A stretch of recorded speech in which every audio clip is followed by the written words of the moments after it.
प्यारे भक्तों, शाम सदस्य चैनल में आप सभी का स्वागत है। आज हम आपके लिए लेकर आए हैं मार्गशीर्ष महात्म्य का 9वां अध्याय। तो आइए सुनते हैं। आज की कथा सुनने से पहले भगवान श्री कृष्ण और राधा रानी के प्रेम से जुड़ी एक कहानी सुनिए। भगवान श्री कृष्ण और राधा जी के प्रेम के बारे में भला कौन नहीं जानता है। कहते हैं कि श्री कृष्ण और राधा आज जी का विवाह नहीं हो पाया था, लेकिन दोनों में इतना अटूट प्रेम था कि आज भी दोनों का नाम एक साथ लिया जाता है। श्री कृष्ण का राधा जी से प्रेम और राधा जी का श्री कृष्ण के लिए समर्पण कर देखने से बनने का, शायद इसीलिए अपने आप को सबसे बड़ा भक्त कहने वाले अभी नारद जी को भी राधा जी के जलन होने लगी थी। यह बात श्री कृष्ण अच्छी तरह से जानते थे। एक दिन राधा जी के बारे में बात करने के लिए नारद जी श्री कृष्ण के पास आए और यह बात से भगवान श्री कृष्ण को पता चल गई थी। कैसे नारद मुनि वहां पहुंचे थे। श्री कृष्ण उन्हें देखकर अपना सिर पकड़ कर बैठ गए। नारद मुनि ने बहुत ही आदर के साथ श्री कृष्ण से पूछा, क्या हुआ प्रभु, आप ऐसे अपना सिर क्यों पकड़कर बैठ गए हो। तब श्री कृष्ण कहने लगे, नारद जी मेरे सर दर्द कर रहा है। नारद मुनि ने पूछा, प्रभु इसको दूर करने का उपाय क्या है, बतलाइए। तब श्री कृष्ण कहने लगे कि अगर मैं अपने सबसे बड़े भक्त का चरना अमृत पी लूं तो मेरा सिर का दर्द ठीक हो सकता है। अब नारद जी सोचने लगे कि सबसे बड़ा भक्त तो मैं ही हूँ, लेकिन अगर मैं अपना चरण अमृत भगवान को दूंगा तो मुझे तो नरक में जाने का जितना पाप लगेगा, प्रभु को उतना चरण अमृत नहीं दे सकता। कुछ देर सोचने के बाद उसने मन में राधा जी का विचार आया। सोचने लगे कि लोग राधा जी को तो कृष्ण भक्त का सबसे बड़ा भक्त मानते हैं, इसलिए क्यों न उनके पास जाकर पूछा जाए। ऐसा सोचकर वे राधा जी के पास गए, उन्हें सारी बात बता दी। राधा जी ने जैसे ही सुना कि श्री कृष्ण के सर में दर्द हो रहा है, वह तुरंत ही एक बर्तन में अपने पैर धोकर चरणामृत को नारद मुनि को देते हुए कहने लगी, मुनिराज मुझे नहीं पता था कि उनकी इतनी बड़ी भक्त हूँ, लेकिन मुझे यह पता है कि श्री कृष्ण को अपना चरना अमृत देने से मुझे नरक में जाने जितना पाप लगेगा, मुझे नरक उतनी यातना सहन भी करनी पड़ेगी। मुनिवर वह सब कुछ सहन कर सकती हूँ, लेकिन अपने स्वामी की पीड़ा को नहीं देख सकती। आप यह चरणामृत ले जाकर उन्हें दे दीजिए। राधा जी की बात सुनकर अब देवऋषि नारद का सारा घमंड चूर चूर हो गया और उन्हें पता चल गया कि राधा जी ही सबसे बड़ी भक्त है और श्री कृष्ण ने यह लीला मुझे समझाने के लिए रची थी। जब नारद मुनि राधा जी के पास वापस आ रहे थे, तब उनके मुख से कमल राधा जी के नाम ही की धुन सुनाई दे रही थी। जब वे श्री कृष्ण के पास पहुंचे तब देखा कि श्री कृष्ण तो उन्हें देखकर केवल मुस्कुराए जा रहे थे। नारद मुनि भी सारी बात को समझकर उन्हें प्रणाम करते हुए कहा, राधे राधे। अब सुनिए भगवान विष्णु को नर और नारायण अवतार की कथा। भगवान ब्रह्मा जी के पुत्र धर्म की पत्नी रुचि के माध्यम से श्री हरि विष्णु ने नर और नारायण नाम के दो ऋषियों के रूप में अवतार लिया।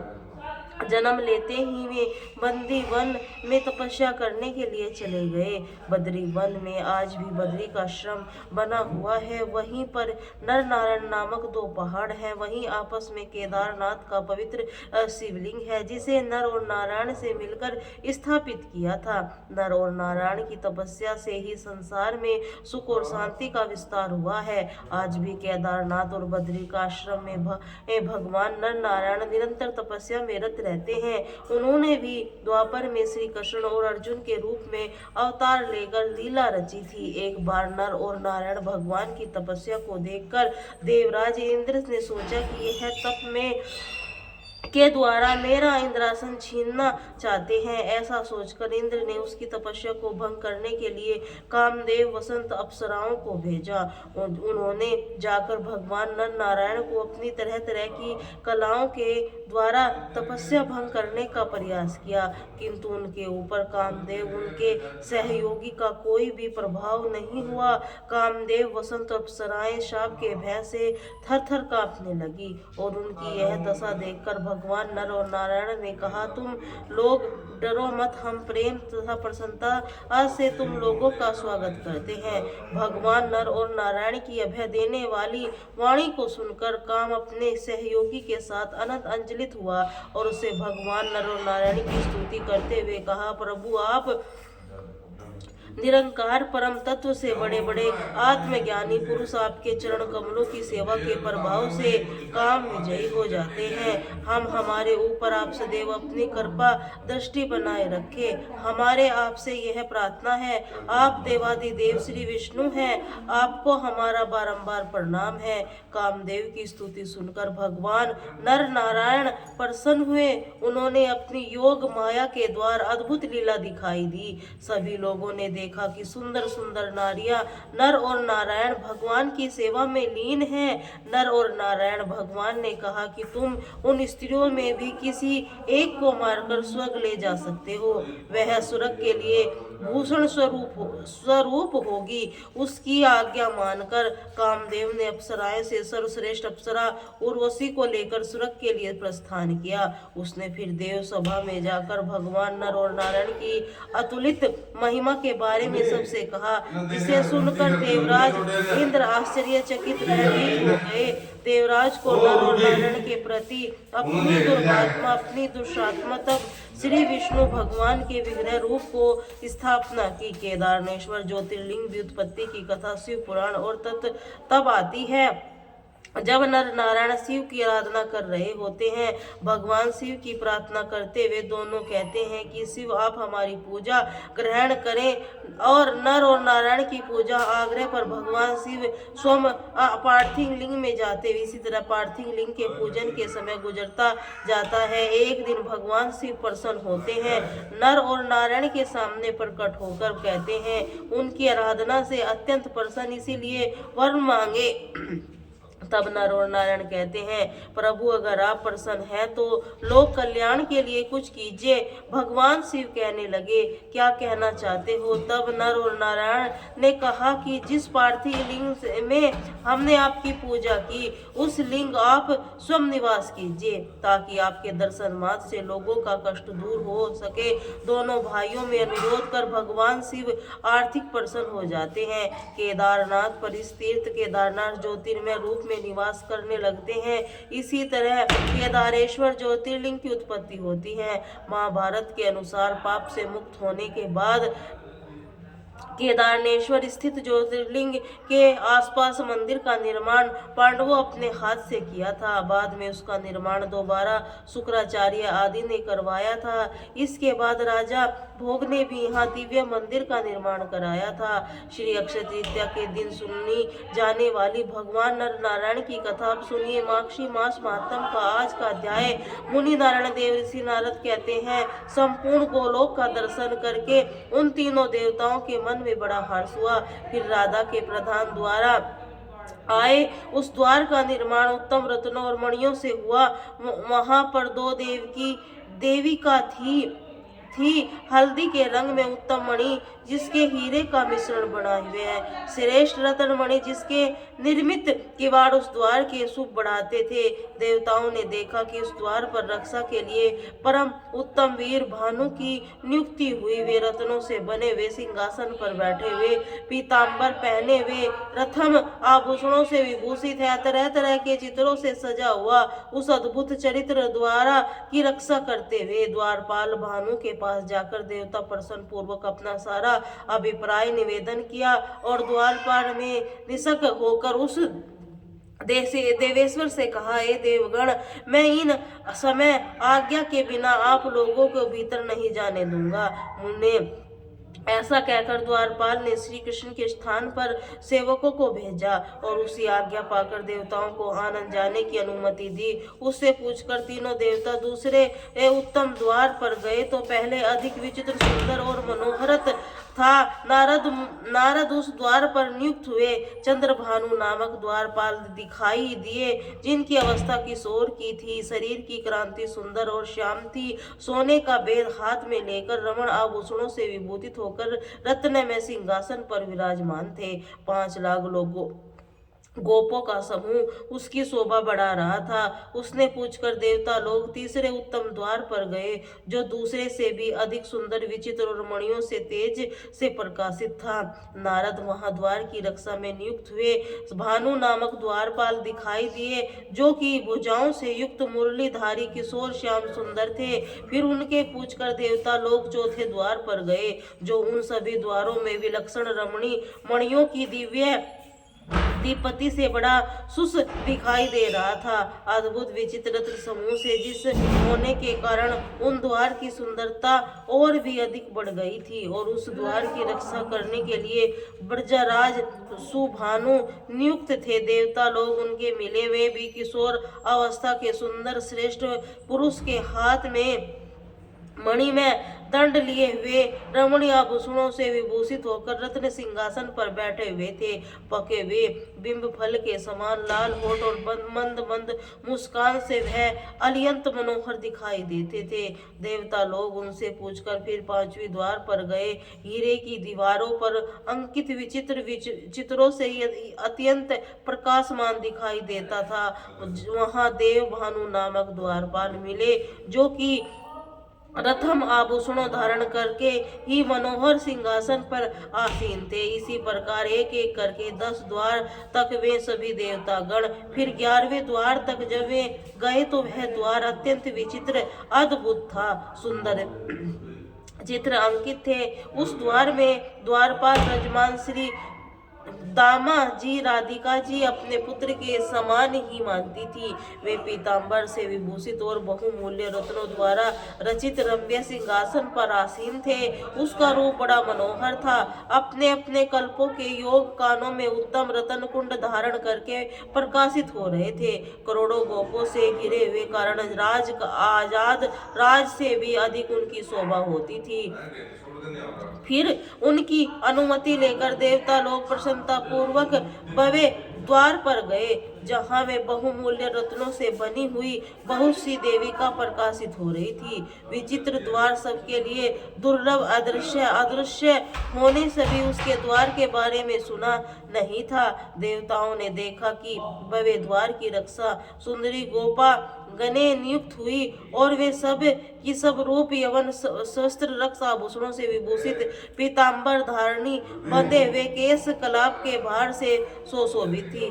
चंदन, अंगूर, करसूती, कुमकुम के द्रव्य से अपना श्रृंगार किए वे वहां 100 कोटि गोपियों में एक श्रेणी गोपी थी, जो हरि को भी परम प्रिय। उन करोड़ों गोपियों को देखकर देवताओं ने बड़ा विस्मित हुआ।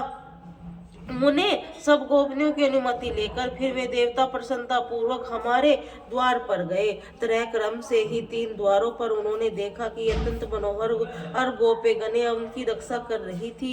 वे सुंदरियां सुंदर, रमणी, मान्य और शोभाशालिनी, सब से सब सौभाग्य से बढ़ चढ़ी और राधिका जी की प्रिया।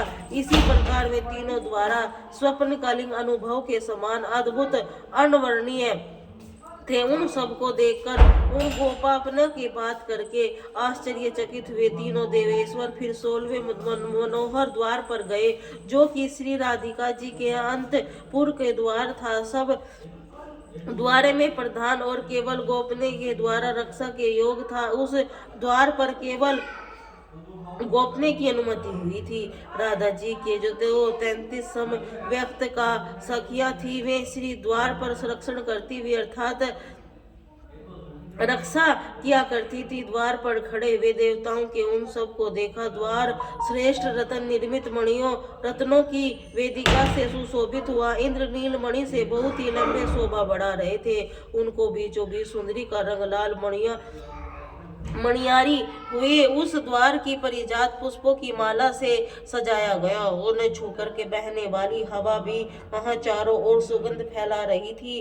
राधा जी के परम अद्वितीय पर द्वार का अवलोकन करके अर्थात उस द्वार को देखकर देवता मन में श्री कृष्ण चरणापान बंदों के दर्शन की इच्छा जाग उठी, जिन्होंने उन सखियों को पूछकर शक्र की द्वार से भीतर प्रवेश किया। प्रवेश करते ही उन सभी के शरीर में रोमांच आ गया। भक्ति के उद्वेग से उनकी आंखें भर आई थी, उसके मुख कंधे कुछ कुछ झुक गए।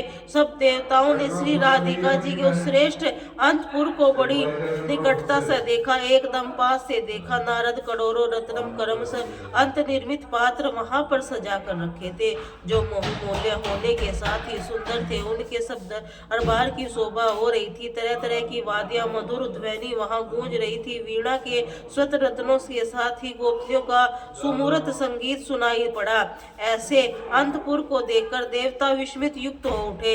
उन्होंने वहां मधुर गीत सुनाकर उत्तम नृत्य को देखा। सब देवता वहां स्थित भाव से खड़े हो गए। मन का ध्यान लीन हो रहा था। देवेश्वर को वहां रमणी रतन सिंहासन दिखाई दिया। 100 धनुष के बराबर बड़ा, एक ओर से मंगलाकार बने हुए छोटे छोटे कलश समूह उसमें जुड़े हुए थे। करोड़ों सूर्यों के समान प्रकाशमान हो रहा था। उस तेज स्वरूप को देखकर देवता ध्यान मनन हो गए। भक्ति भाव से मस्तक और कंधे झुकाकर बड़ी श्रद्धा के साथ उनको प्रणाम करने लगे। उस परमानंद की प्राप्ति को आंखों के आंसू भर आए। सारे अंग पुलकित हो गए और ऐसे जान पड़े मानो उसकी सारी इच्छाएं, सारी मनोरथ पूर्ण हो गए हों। उस तेजस स्वरूप परमेश्वर को प्रणाम करके वे तीनों देवेश्वर उठकर खड़े हो गए।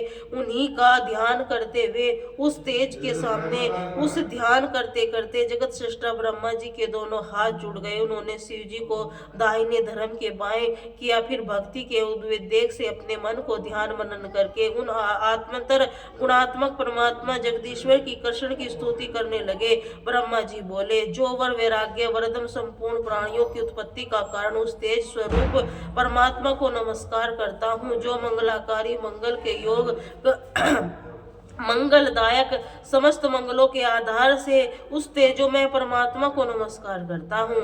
हे प्रभु, आप निरंकार होते हुए भी दिव्य आकर धारण करते हैं। इंद्रिय तीज होकर ही इंद्र युक्त होते हैं। आप हमें साक्षी हैं, परंतु आपका साक्षी कोई नहीं है। आप तेजोमय परमेश्वर का मेरा नमस्कार है। आपके प्यार नहीं है। आप चलने की योग्यता रखते हैं, लेकिन नेत्रहीन होकर ही सभी को देखते रहते, हाथ के मुख में रहित होकर भी भोजन करते।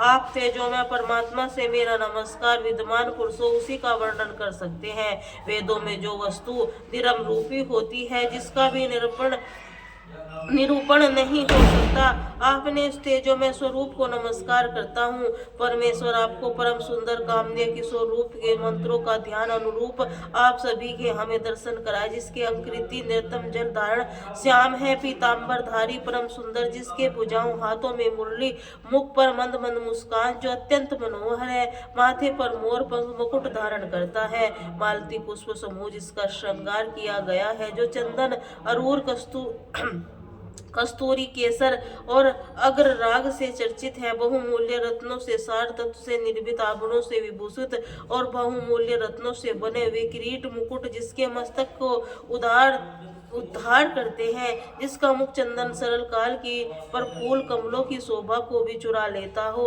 जो पके हुए बिंब फल के समान लाल होठों से शोभित हो, परितत्व अनार के बीज की तरह नए चमकीले दंत पंक्ति जिसके मुख की सुंदरता की ओर भी बढ़ाती है। रास रस के लिए उत्सुक होकर ही केली कदम के नीचे खड़ा है, गोपियों के मुख की ओर देखता श्री राधा वस्त्र स्थल पर विराजित है, उसके सभी केली रसोतत्व को विधाता ब्रह्म उन्हें बारंबार प्रणाम करके धर्म और शंकर जी ने इसी स्रोत को उसकी स्तुति की। हे मुने, उन देवी को खड़े खड़े पुनः उनकी स्तुति